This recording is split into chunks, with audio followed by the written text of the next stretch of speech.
skirt. Oh, put the brakes on him. Damn.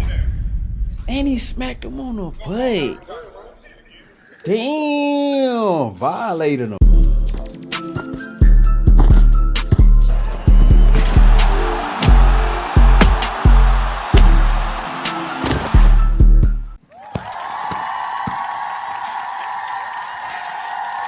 Yeah.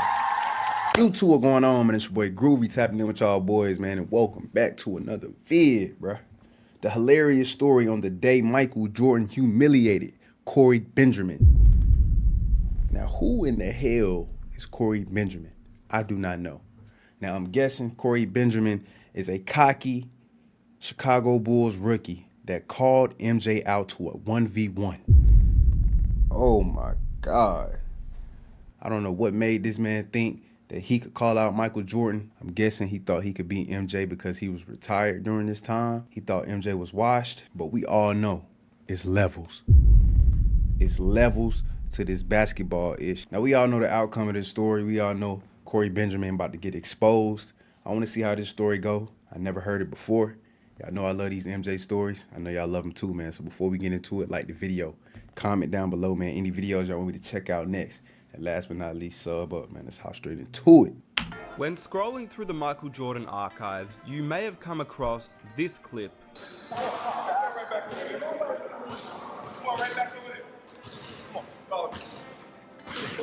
Damn, he told him where he was going.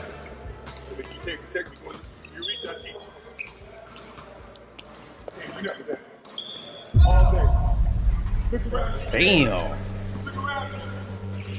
And he talking. You know, I want to get into the MJ one-on-one thing. So MJ had not retired yet, or he announced it after the draft, or how did that work? Mm-hmm. Everybody on that squad knew MJ wasn't coming back.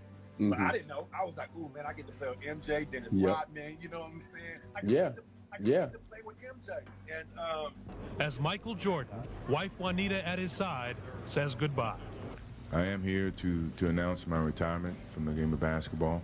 I chose to walk away knowing that I can still play the game, and that's exactly the way I wanted to end it. How hard was it getting drafted to the Bulls and being a part of the team that was the rebuilding process when Jordan statues outside and all that was tough.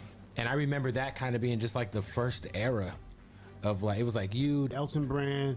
It was Corey Benjamin was ready. Corey Benjamin, yep. Kid named. Imagine though, trying to fill in the shoes of MJ. You know what I'm saying? Trying to live up to the expectations of that organization. Y'all know MJ set the standard for that organization, bro. And the fact that he left, got Elton Brand, Ron Artest, Corey Benjamin. It's like, damn, what's next? Corey Benjamin from Oregon State. Wait, hold up. What did that just say? Did that just say Corey Benjamin, the next MJ, question mark? 1998 NBA draft, Corey Benjamin, the next MJ, question mark? That's crazy. That's crazy, bruh. They OD. He is not the next MJ. Yeah. Come back though. I was very disappointed. But I got to spend time with MJ, hang out with MJ, on the weekends, play one-on-one with him. I have to bring up that story. I have to tell those that I read that and that was hilarious. So before we continue, side story. You were a confident young fella. Here's Corey Benjamin getting a little sleep. Usually he's up and grabbing drinks for Harp and Randy Brown, and they're ordering the rookie around, but they're letting him get a little rest. And you were like, I'm going to beat Michael Jordan one-on-one, right? Is that how it went down? And yeah, why wouldn't you think that? Exactly. I love it. I love the confidence. Here he comes. The GOAT walks in, and you guys play. Tell me how that went down. Ron Harper and Randy Brown, those were his boys. I got to hang out with MJ. I was like, I'm 19 years old, and I'm hanging out with MJ? Like, what? What does a 19-year-old do with MJ in Chicago, bro? Just sit there and look at him? That explains it right there. My boy was 19 years old, man. When you're 19, you say stuff you don't mean. And I'm guessing he's about to call out MJ, and he's about to get exposed, bro. Why are you calling out the GOAT, though, bro? You're not supposed to do that. He competitive, though. I like it. I used to call my brother. I like the confidence. Like, I'm actually at dinner with MJ. You know what I'm saying? Like, That's dope, You though. know, they call him Black Cat. You know what I'm saying? I'm actually sitting down with Black Cat. Like, I'm in the gym. I'm on the bus with MJ. Like, he's coming to talk to me. Like, dang. Yeah, he's starstruck. What type of stuff would you and Mike talk about, bro? I was that young boy that always nagged him. You know, like, I'll drive over there and, like, ring his doorbell, play ding dong ditch. I was only 19 years old. You know, like, play ding dong ditch, and, like, the security guy would be like, leave, like, you know, get out of here, you know. But I just wanted to bother him because I wanted him to come be my friend, you know. Yeah, so right. Who wouldn't? So He said I wanted him to come be my friend. You know, in contact with him to go hang out with them, and I would always take the phone and just like talk stuff to him. And so I was always talking stuff to Mike. You know what I'm saying? It's like I tell Mike I can get you. It was crazy because you know I was taking on any challenges with anybody back then. You know I wasn't turning nothing down with my college. All right, You know, I like it. It all started with a phone call. I just remember one day Ron Harper was on the telephone or something like that. He talking to Michael Jordan like every single day on the phone. So I grabbed the phone, talked to him, and he was talking or whatever. You know, a little confident 19, 20-year-old kid. You believe you can't be beat. Especially he was an old man. You know, he asked me a question, and I said something about, he asked me a question about, do I think I can get him? I said, absolutely yes. You know, like. Okay, good highlight. Yes. So this conversation went on for about 2 weeks, and I stuck to my guns. And you know, I said a little bit too much. What you say? What you say? What you say? What'd he I say? can get you. I can get you. Like, and he said, what? I said, yeah, I want that. He said what? He said, I see you. I said, okay. I'm like, yeah, right. MJ ain't gonna come get none of this. You know what I'm saying? Look at his face. He knew he messed up. He thinking it's sweet because he talking to an older guy that been in the league for a while. You know, he probably think he washed. He probably think he ain't got it no more, man. But in reality, we all know, man. Once you master something, bro, you gonna always have that skill forever, bro. Why is you calling out MJ, bro? He's literally fresh off retirement, bro. And you a rookie coming in, bro. You think you can rock with MJ? You think you can keep up with the GOAT? That's crazy, though, man. I like the confidence, though, but nah. We planted, I think, DC. And we were like in DC, and MJ was living in DC. He told me, I'm gonna come to the game and talk to you. The camera had showed up putting out this card. Yeah, he pulled up to the wasn't there game. To watch the game. Man, they showed this dude on the camera walking in. He had his own game. He had his own game that day. He had his own game plan was to come talk to me while I was getting taped for a game. I'm getting taped. He ain't coming there to talk to nobody. Nobody. Nah. So he pulled up to the game, fresh fit and all, just to bust Corey Benjamin ass in 1v1? Hey, MJ smooth as hell, man. He had the fresh fit on, cameras all in his face. They thinking he pulling up to watch the game. Nah, he on a different type of time. He got this 1v1 he trying to get out the way. That's crazy. He walked in and said, what you say? He said, what you say? I can get that. Talked to me for about 15 minutes and said, I'll see you tomorrow in Chicago. He said, all right, I'll be at your practice Monday morning. I'm like, yeah, Wow. right. I'm like, yeah, right. Who's going to fly just to go play me? And he flew into Chicago. That is hilarious. Wait. He flew to Chicago? Damn, he really wanted to smoke with you, Corey. He flew from DC all the way to Chicago to bust your ass. That's crazy. That's crazy. MJ, yo, MJ is different. Back in Chicago, we broke practice. Bulls on 3, Bulls. And one day in November, early in the year, at the end of practice, guess who walks in the door unannounced? Guess who walked in the door? Wow. MJ really pulled up. I damn near took a dump on myself.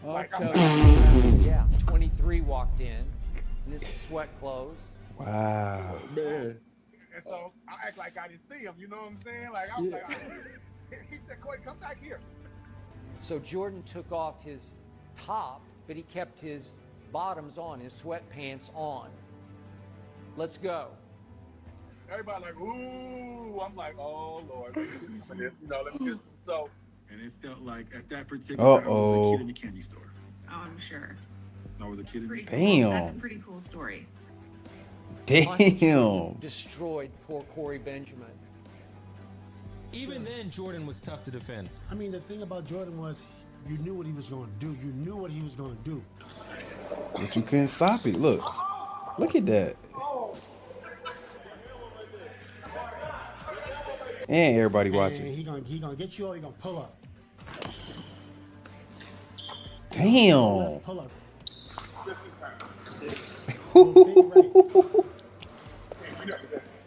You can't do nothing with that. Eddie talking. Ooh. That's crazy. Good He just God. scored and scored and scored on him in every way, shape, and form imaginable. In the beginning, Chris, I'm in like in a dream, like actually I'm a man against my idol. Yeah. I understand. So He already lost. The first 7 buckets, I'm looking like this. He a fan. He lost already. already. Like Mike on me, you know what I'm saying? I'm looking like he really do this in real life.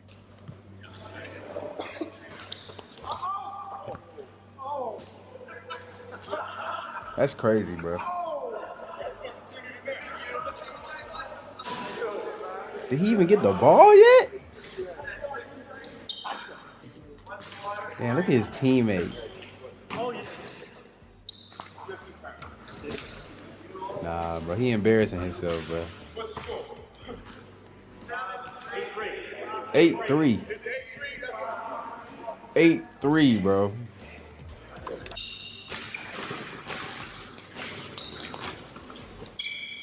Boy, what the hell?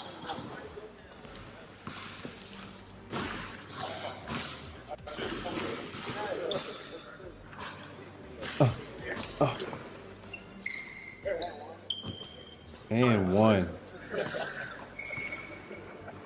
Damn, bro. The swag, everything's there, bro.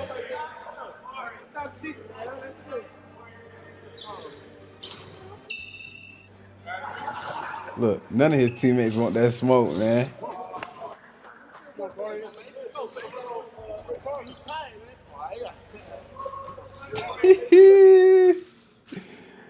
Look at Tony Kukoc, man.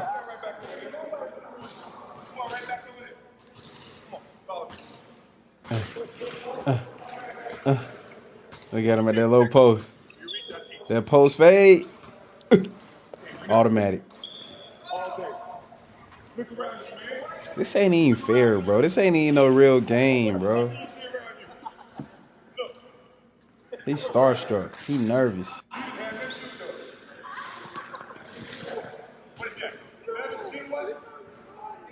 Ten to 3. Damn.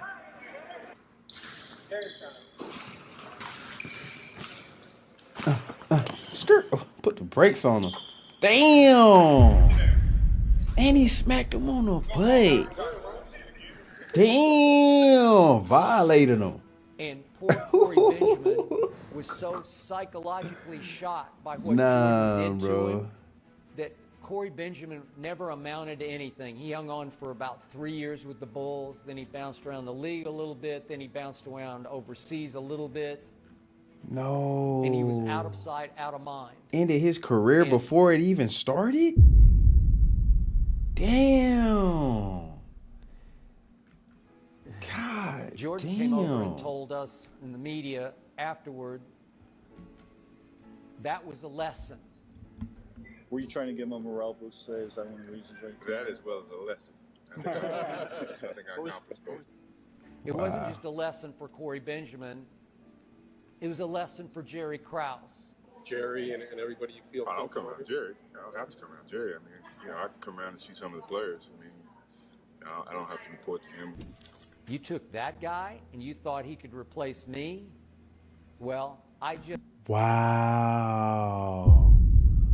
Maybe MJ Slick took it personal. Y'all know how MJ is. They drafted Corey Benjamin thinking they could replace MJ. Corey Benjamin called out MJ for a 1v1. You know MJ gonna take it personal, bruh. You just retired. They drafted you to replace me? Oh no, we finna 1v1. I'm finna set a statement. I'm finna prove to you that you could never be me. You feel me? 10-3, man. That wasn't even close, man. That wasn't even close, bro. He demolished, bro. Just did that to him. I'm getting goosebumps just telling you Wow. the story. I always wanted to know if you were really playing that hard, or was it because it was after practice and you were a little winded? It just sometimes when you were like challenging the jumper, it kind of looked like you weren't really trying to block it. I know you, CB, you got a long ass wingspan. Nah. You're quick. I mean, you're one of the hardest dudes to get a jumper off. Were you taking it easy defensively on Mike? I want to know that. I want to see what he say. Chris, I was living my dream. You know what I'm saying? To be honest, I was living my dream. And then when I know he had got up on me like 7-0, Mike got up like 7-0 on me real fast. Like, what? And I was like, ooh. So then, you know, my friends like, come on, Corey. Like, I'm like, oh. So then I had to start playing. But, you know, that's a kid's dream to play against their idol. Man, what an experience. And that's sort of like, it's weird that that's like what everybody remembers and sort of like talks about it and they put it. How do you feel when you get brought up in these type of discussions, when these moments go viral and everybody's kind of like, yo, Mike's spanking this rookie, blah, blah, blah. How does that feel, Corey, when you see that? Hey, you know what? I just always say, I got to touch my idol. You know, some people like, oh, Mike dogged you, he dog walked you. But how many people can actually say they played Jordan, the man, one-on-one? You know, Please. like, Yeah. At the Bulls practice. You got a point. at the Bulls practicing, and with all the six championship rings around you, you know, you get to play your man. I got to talk stuff to my idol, you know, and build a friendship with my idol. See, people don't understand. Mike likes that. So when I got a chance to play with him in 1996 at the Jordan Dome, when he was out here filming, Mike would always be talking crap about me, about how fat I used to be, and how, you know, you better watch out, boy. You better work. You gonna blow up again. You know, he would say all these things, man. But it was all. You can go back at Mike. Mike, you can be physical with Mike. You can elbow Mike in practice, and you can like be tough with Mike. And Mike was not tripping. He welcomed it. I think that's one of the things that fans don't really understand. They're like, oh my God, how do you guys think you can be on the court with Mike? He loved Like, you competition. guys don't really know what time it is, man. It's like Michael likes competition just like everybody else. Facts. He's an athlete. He puts his shoes on 1 foot at a time, just like everyone else. But I never couldn't tell him, like, you're my idol. But he already knew. Like, it's You had to play it cool, but it's like, of course, like, oh, gee, who wouldn't? Damn, do? man. That's awesome. That's a really good story. If they pulled up, I love the Jordan. that's crazy. I'm playing a guy that got his own clothes on. Uh-huh. I already know, bro. I'm just saying. I already know, dog. I just came out and have a good time. You talk to the trash in Atlanta, I had to come in. Please don't take it no further than that. From in the area, I'm not stopping by. You know, but it doesn't mean anything. You know, I play pickup games sometimes in the neighborhood, the south side, the west side. No one takes anything from that. I mean, I never said I was going to stop playing. How do you feel out there? How much of your game you still got left? Half court and I'm wore out. He's wore out more than I am. I had my great reign in basketball. No matter what you guys say, or if I come and hang around the game because I still love the game, that doesn't mean I'm coming back. Yeah, he did. He did come back. That's crazy. Hey, man, that was a great story right there, man. I enjoyed that one right there. Corey Benjamin, he got dropped off.